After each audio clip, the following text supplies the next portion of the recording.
Hi viewers, welcome to my channel Wondering Kitchen. അതേ കണ്ടോ, ഞാനിപ്പോൾ ഇന്ന് എന്താ ഉണ്ടാക്കാൻ പോണേന്ന് ഇതാണ് ഉണ്ടാക്കാൻ പോണത്. പരപ്പയപ്പമാണിത്. ഭയങ്കര ടേസ്റ്റാണ്.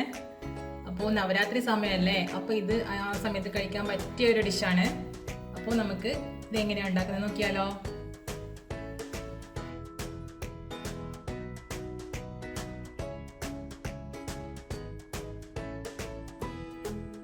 അതിന് വേണ്ടിയിട്ടുള്ള ഇൻഗ്രീഡിയൻസ് എന്ന് പറയുന്നത്, ഇതിപ്പോൾ 1.5 കപ്പ് പച്ചരി എടുത്തിട്ടുണ്ട്. അത് നല്ലോണം കഴുകി വെള്ളം ഊറ്റിയെടുത്ത് വെച്ചിരിക്കുന്നതാണ്.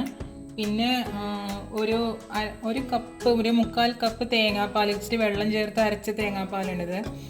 പിന്നെ 1 ഗ്ലാസ് തേങ്ങയുടെ വെള്ളം. ഇതിപ്പോൾ 4 തേങ്ങയുടെ വെള്ളമാണുള്ളത്. ഇപ്പോൾ ഞാൻ 1 ഗ്ലാസ് അളവിലാണ് എടുത്തിരിക്കുന്നത്. ഇനി ഈ അരി ഇത് രണ്ടും കൂടി കുതിർത്ത് വെക്കണം.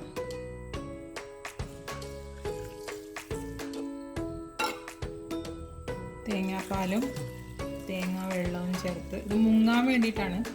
മുങ്ങണം അരി നല്ലോണം. ഇതിൽ 4-5 മണിക്കൂർ ഇങ്ങനെ തന്നെ കുതിർന്ന് കിടക്കണം. ഇപ്പോൾ ഇത് 5 മണിക്കൂർ ആയിട്ടുണ്ട്. ഇപ്പോൾ കുതിർന്നിട്ടുണ്ടാവും. ഇനി നമുക്കിതൊന്ന് അരച്ചെടുക്കണം. അതിൻ്റെ കൂടെ നമ്മൾ ചേർക്കുന്നത് ഒരു 5 ഇതുപോലത്തെ സ്പൂൺ, ടീസ്പൂണിനെക്കാട്ടി കുറച്ച് വലിയ സ്പൂൺ, 5 ടീസ്പൂൺ തൈരാണ് എടുത്തിരിക്കുന്നത്. ഇതും കൂട്ടിയിട്ട് നമ്മളിത് അരച്ചെടുക്കും. അതിൻ്റെ കൂടെ 1 ടീസ്പൂൺ പഞ്ചസാരയും കൂടി ചേർക്കും. അപ്പോൾ നമുക്ക് ഇതൊന്ന് അരച്ചെടുക്കാം.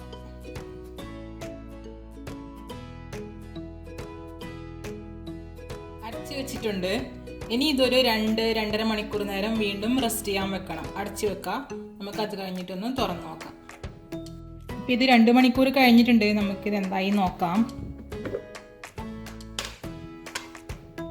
നല്ല ബബിൾസ് എല്ലാം വന്നിട്ടുണ്ട്.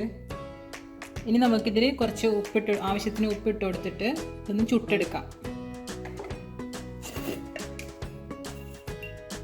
അപ്പോൾ ഇത്രയും ഒരു അര ടീസ്പൂൺ ഉപ്പാണ് ഞാൻ ഇട്ട് കൊടുക്കുന്നത്. അപ്പോൾ ഇത് നമുക്ക് ചുട്ടെടുക്കാം.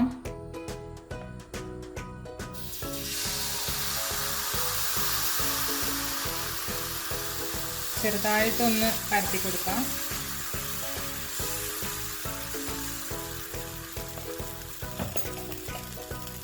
അടച്ചു വെക്കണം.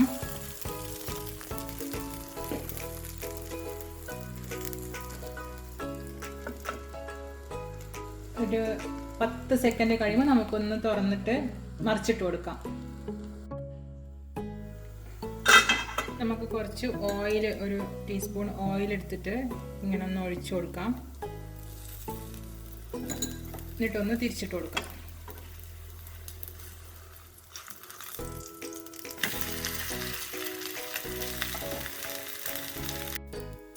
ഇതിപ്പോൾ ആയിട്ടുണ്ട്. നമുക്ക് ഇതിന്ന് എടുക്കാം.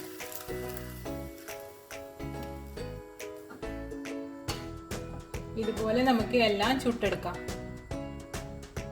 അപ്പോൾ ഇതേ നമ്മുടെ പരപ്പ അപ്പം റെഡി ആയിട്ടുണ്ട്. നല്ല ടേസ്റ്റാണിത്. എല്ലാവരും ഉണ്ടാക്കി നോക്കുക. കുട്ടികൾക്ക് ഭയങ്കര ഇഷ്ടപ്പെടും. ഒരു മധുരവും ഉപ്പും എല്ലാം കൂടി മിക്സ് ആകുമ്പോൾ ഒരു ടേസ്റ്റ്, നല്ല ടേസ്റ്റാണ്. അതിൻ്റെ കൂടെ ഞാനിപ്പോൾ ടൊമാറ്റോ ചമ്മന്തി അല്ല, പിക്കിളാണ്. ഞങ്ങൾ ചമ്മന്തിയായിട്ട് ഉപയോഗിക്കും, പിക്കിളായിട്ട് ഉപയോഗിക്കും. അതുകൊണ്ട് ഞാൻ ചമ്മന്തി എന്ന് ആദ്യം പറഞ്ഞേ. അപ്പോൾ ടൊമാറ്റോ പിക്കിൾ ഇട്ടിട്ടുണ്ട്.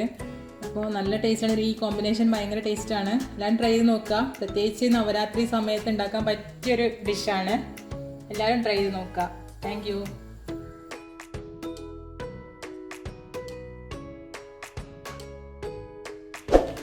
ഇഷ്ടപ്പെട്ടാൽ സബ്സ്ക്രൈബ് ചെയ്യുക. അതിനടുത്തുള്ള ബെല്ലൈക്കണും പ്രസ് ചെയ്യുക. പിന്നെ ലൈക്കും ഷെയറും കമൻറ്റും ചെയ്യുക.